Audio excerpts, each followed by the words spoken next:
प्यारे बच्चों और साथियों, मैं आभा सिंह, माध्यमिक शिक्षक गणित, शासकीय high school police line Shahdol से आप सभी का अपने YouTube चैनल में हार्दिक स्वागत करती हूँ। साथियों, आज हम बात कर रहे हैं कक्षा 10वीं के गणित विषय के संशोधित पाठ्यक्रम के बारे में, जो माध्यमिक शिक्षा मंडल मध्य प्रदेश भोपाल के द्वारा सत्र 2021-22 के लिए संशोधन किया गया है, जिसमें कक्षा 10वीं के गणित विषय से कुछ टॉपिक्स को हटा दिया गया है, कुछ विषय वस्तु को हटा दिया गया है। तो आज इस वीडियो में हम देखेंगे कि कौन कौन से पाठ्य वस्तु को हमारे सिलेबस से इस वर्ष की परीक्षा के लिए हटा दिया गया है, संशोधित किया गया है। तो आइए शुरू करते हैं। तो सबसे पहले देखते हैं अध्याय 1। अध्याय 1 से 1.4 अपरिमेय संख्याओं का पुनर्भ्रमण, इस टॉपिक को हटा दिया गया है। अपरिमेय संख्याओं के पुनर्भ्रमण से संबंधित प्रश्न नहीं आएंगे तथा 1.5 परिमेय संख्याओं व उनके दशमलव प्रसारों का पुनर्भ्रमण, इससे संबंधित प्रश्न भी परीक्षा में नहीं पूछे जाएंगे। तो ये दोनों टॉपिक्स को आपको इस साल तैयार नहीं करना है। नेक्स्ट है अध्याय 2 बहुपद। इसमें बहुपदों के लिए विभाजन एल्गोरिथम, इस टॉपिक को हटा दिया गया है। 2.4 को बहुपदों का विभाजन से संबंधित प्रश्न आपको नहीं देखना है। नेक्स्ट है अध्याय 3। अध्याय 3 में 3.3 रैखिक समीकरण युग्म का ग्राफी विधि से हल, इसको हटा दिया गया है। इससे संबंधित प्रश्न परीक्षा में नहीं आएंगे। इसके अलावा रैखिक समीकरण युग्म को विलोपन विधि, प्रतिस्थापन विधि और वज्र गुणन विधि से हल करने संबंधी प्रश्न पूछे जाएंगे। अगला है 3.5 दो चरों के रैखिक समीकरण के युग्म में बदले जा सकने वाले समीकरण, यह प्रश्न परीक्षा में, इससे संबंधित प्रश्न परीक्षा में नहीं पूछे जाएंगे। नेक्स्ट चैप्टर है अध्याय 4। इसमें 4.4 द्विघात समीकरण का पूर्ण वर्ग बनाकर हल, इसे परीक्षा में नहीं पूछा जाएगा। द्विघात समीकरण को हल करने की अन्य विधियां जो हैं हमारे सिलेबस में, गुणनखंड विधि और सूत्र विधि, इसके प्रश्न परीक्षा में आएंगे, लेकिन पूर्ण वर्ग बनाकर हल करने के प्रश्न परीक्षा में नहीं पूछे जाएंगे। नेक्स्ट है अध्याय 5।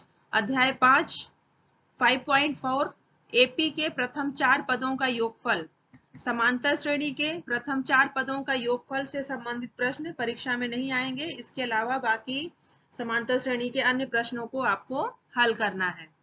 अगला चैप्टर अध्याय 6। इसमें 6.4 त्रिभुजों की समरूपता के लिए कसौटियां, त्रिभुजों की समरूपता के लिए जो कसौटी है उससे संबंधित प्रश्न और उदाहरण या प्रमेय परीक्षा में नहीं आएंगी। साथ ही समरूप त्रिभुजों के क्षेत्रफल 6.5 के भी प्रश्न परीक्षा में नहीं पूछे जाएंगे। ना तो यह प्रमेय आएगी और ना ही इसके संबंधित प्रश्न को परीक्षा में इस वर्ष शामिल किया जाएगा। नेक्स्ट है अध्याय 9। इसके पहले हमने देखा था अध्याय 6। अध्याय 6 के बाद 7 और 8 में कोई भी संशोधन नहीं है। अध्याय 7 और 8 पूरा का पूरा परीक्षा में पूछा जाएगा। इसके बाद अध्याय 9 है।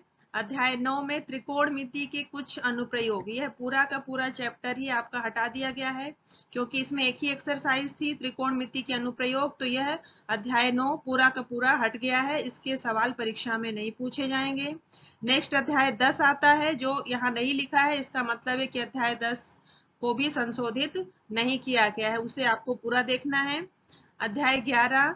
अध्याय 11 में 11.3 किसी वृत्त पर स्पर्श रेखाओं की रचना, वृत्त पर स्पर्श रेखाओं की रचना के सवाल नहीं आएंगे। इसके अलावा समरूप त्रिभुज और रेखाओं के समद्विभाजन की संबंधित रचनाएं पूछी जाएंगी। अध्याय 12 भी यहाँ पर नहीं लिखा है, इसका मतलब अध्याय 12 में भी कुछ भी नहीं हटाया गया है, कोई विषय वस्तु को नहीं हटाया गया है, कम नहीं किया गया है। तो अध्याय 12 भी आपको पूरा का पूरा पढ़ना है। अध्याय 13। अध्याय 13 में शंकु का छिन्नक, इस टॉपिक को हटा दिया गया है, शंकु का छिन्नक को। इसके अलावा बाकी सभी बेलन और घनाभ और अन्य जो चीजें हैं उसमें घनाभ, बेलन, इनको सबको संबंधित सवाल आपको लगाना है। शंकु का छिन्नक नहीं पूछा जाएगा। नेक्स्ट है अध्याय 14। अध्याय 14 सांख्यिकी है, जिसमें 14.5 संचयी बारंबारता बंटन का आलेखी निरूपण, इसके संबंधित सवाल परीक्षा में नहीं आएंगे। इसके बाद अंतिम अध्याय 15 है आपकी पुस्तक में, जो यहाँ नहीं दिया गया है। इसका अर्थ है कि अध्याय 15 से कोई भी विषय वस्तु को नहीं हटाया गया है। तो अध्याय 15 भी आपको प्रायिकता पूरा का पूरा चैप्टर पढ़ना है। तो ये अध्याय 10 अध्यायों से कुछ न कुछ सिलेबस को कम किया गया है, विषय वस्तु को कम किया गया है। तो इस हिसाब से आपको तैयारी करनी है। इन्हें आप अपने बुक में नोट कर लीजिए और पढ़ाई करते समय इसका ध्यान रखें कि इन टॉपिक्स को आपको नहीं पढ़ना है। तो बच्चों, उम्मीद है कि आप इस हिसाब से इस साल बोर्ड परीक्षा की तैयारी करोगे। जो संशोधित पाठ्यक्रम जारी किया गया है माध्यमिक शिक्षा मंडल के द्वारा, तो उन टॉपिक्स को आपको टच नहीं करना है। उसके अलावा जो बाकी आपकी पुस्तक में प्रश्न है, प्रश्नावलियां हैं, सवाल हैं, उनको आप अच्छे से तैयार करिए और अपनी परीक्षा की तैयारी करिए। Okay, thank you.